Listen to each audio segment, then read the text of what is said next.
Hello, good evening. This is thighs தானா channel. இந்த channel நாங்கள் இன்றைக்கி புதுசாக ஓப்பன் பண்ணியிருக்கோம், நானும் என் பொண்ணும் சேர்ந்து.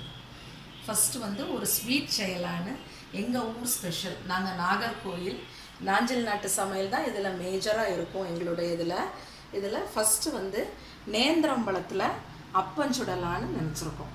சரியா? இன்றைக்கி இதுதான் ஃபஸ்ட்டு டிஷ்ஷு. முதல்ல எண்ணெயை ஃபஸ்ட்டு காய வச்சுருங்க. காய வச்சாதான் மற்ற உள்ள ப்ராசஸை பண்ணிகிட்டு இருக்கும்போது எண்ணெய் காஞ்சிரும். எங்கள் ஊரில் நாகர்கோவிலில் இந்த பழம் ரொம்ப ஃபேமஸுங்க. ஏன்னா எங்கள் ஊரில் தான் இது ஸ்பெஷலாக கிடைக்கும். எங்கள் மண்ணில் இது நிறைய விளையும். ஸோ எங்கள் ஊரில் எங்கே பார்த்தீங்கன்னாலும் பெட்டி கடையில் கூட இந்த நேந்திரம்பழத்தில் அப்பம் வச்சுருப்பாங்க.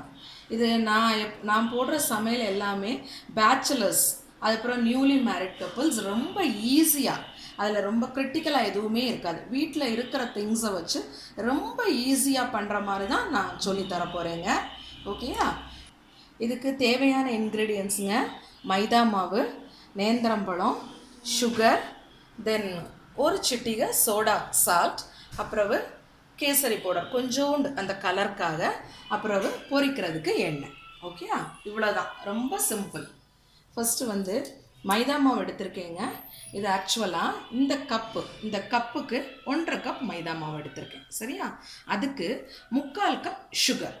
1.5 கப் மைதா, 3/4 கப் சுகர், இது போதும். சரியா? இதுக்கு ஒரு சிட்டிகை சோடா சால்ட். இதை ரொம்ப போட வேண்டாம். இது எதுக்குன்னா கொஞ்சம் சாஃப்டாக இருக்கும், கிறிஸ்பியாக இருக்கும். அதுக்காக தான் இது. ஈவினிங் ஸ்நாக்ஸுக்கு ரொம்ப சீக்கிரமாக இல்லை யாராவது வந்தால் கூட சுலபமாக பண்ணக்கூடிய டிஷ். சரியா? ப்ளஸ் இது கொஞ்சோண்டு கேசரி, அதாவது எல்லோ கலர், லெமன் எல்லோ இருக்குல்லங்க, அந்த கலர், அதை கொஞ்சம் லைட்டாக ஆட் பண்ணிக்கோங்க. ரொம்ப வேண்டாம், கொஞ்சம் அந்த கலருக்காக. இதில் தண்ணி சேர்த்து மாவை பிசைஞ்சுக்கணும். பாருங்கள், தண்ணி கொஞ்சம் பார்த்து ஊற்றி இது பண்ணுங்கள். ரொம்பையும் தண்ணி ஆயிடக்கூடாது, ரொம்ப கட்டியாகவும் இருக்கக்கூடாது. தோசை மாவு பதத்தில் இருக்கணும்.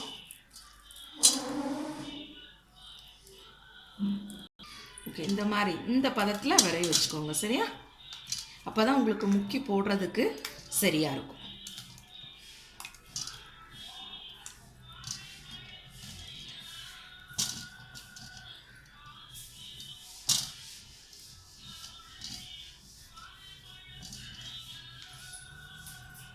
இப்போ பழத்தை கட் பண்ணிக்கலாம். ரொம்ப லேசாக கட் பண்ணாதீங்க, கொஞ்சம் திக்காக கட் பண்ணிக்கணும். சரியா? இந்த மாதிரி இந்த சைஸில், இந்த திக்னஸில் கட் பண்ணிக்கோங்க.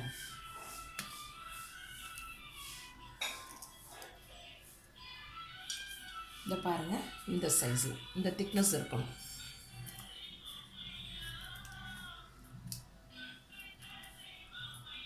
நான் இப்போ 2 பழம் எடுத்துருக்கிறேன். இந்த பழம் நல்லா பழுத்து இருக்கணுங்க, அப்போ தான் இதுக்கு நல்லா இருக்கும்.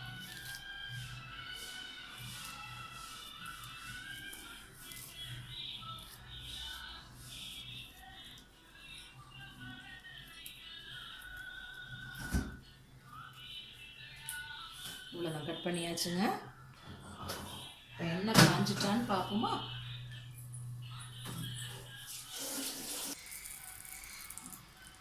ஓகே, இப்போ எண்ணெய் காஞ்சிட்டான்னு பார்க்குறதுக்கு இதில் ஒரு சொட்டு மாவு எடுத்து நீங்கள் எண்ணெயில் போட்டால் டக்குன்னு பொரிஞ்சிருச்சு. பாருங்கள், எண்ணெய் காஞ்சிருச்சு.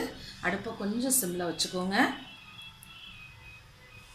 நான் இந்த பழத்தை முக்கி அதில் போட வேண்டியது.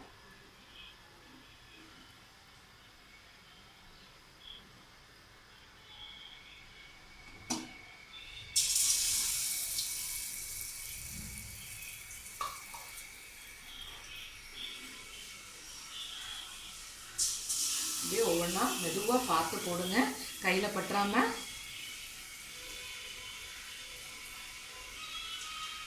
முதல்ல பண்ணும்போது கொஞ்சம் இதாக இருக்கும், அப்புறம் பழகிட்டிங்கன்னா ஈஸியாக இருக்கும். சிம்மில் வச்சுக்கோங்க, சிம்மில் வச்சுட்டு தான் போடணும்.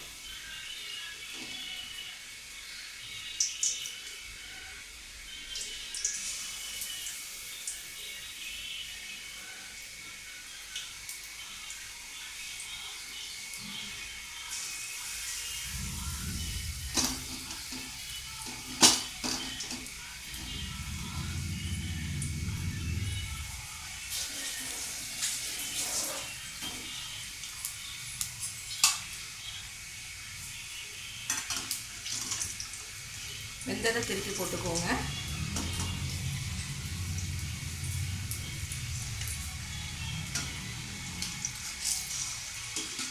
இது டீப் ஃப்ரைங்கிறனால ஆயில் நிறைய ஊற்றிருக்குங்க. வடை சுடுற மாதிரி தான்.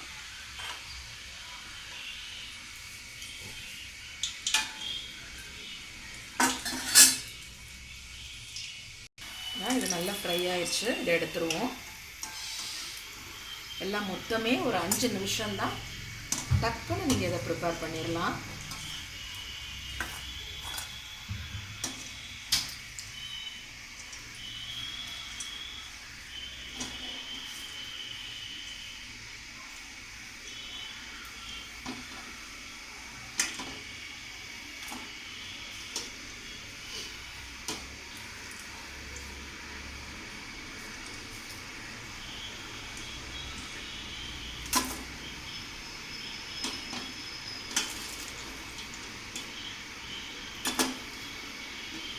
நான் எடுத்துருக்கிற இந்த மாவில் உங்களுக்கு வந்து 5லேருந்து 6 நேந்திரம்பழம் வரை இந்த மாவில் போட்டு, இந்த அளவு மாவில் அப்பம் சுட்டு எடுக்கலாம்.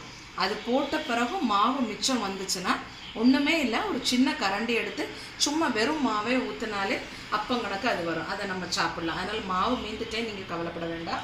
நீங்கள் போட்டு முடிச்சுட்டு மிச்சம் மாவு வந்துச்சுன்னா சும்மா அதில் ஒரு ஸ்பூன் எடுத்து, ஒரு சின்ன குழிக்கரண்டி எடுத்து அது ஊற்றுனீங்கன்னா அதில் அந்த அப்பம் வெறுமனே அப்பம் மாதிரியே அது வந்துடும். ஸோ இந்த பாருங்கள், நேந்திரம்பழம் அப்பம் ரெடி. 5 மினிட்ஸில் ரெடி ஆயிடுச்சு. சாப்பிட்டு பாருங்கள். பார்த்துட்டு லைக் பண்ணுங்கள், ஷேர் பண்ணுங்கள், சப்ஸ்கிரைப் பண்ணுங்கள். Okay, thank you viewers.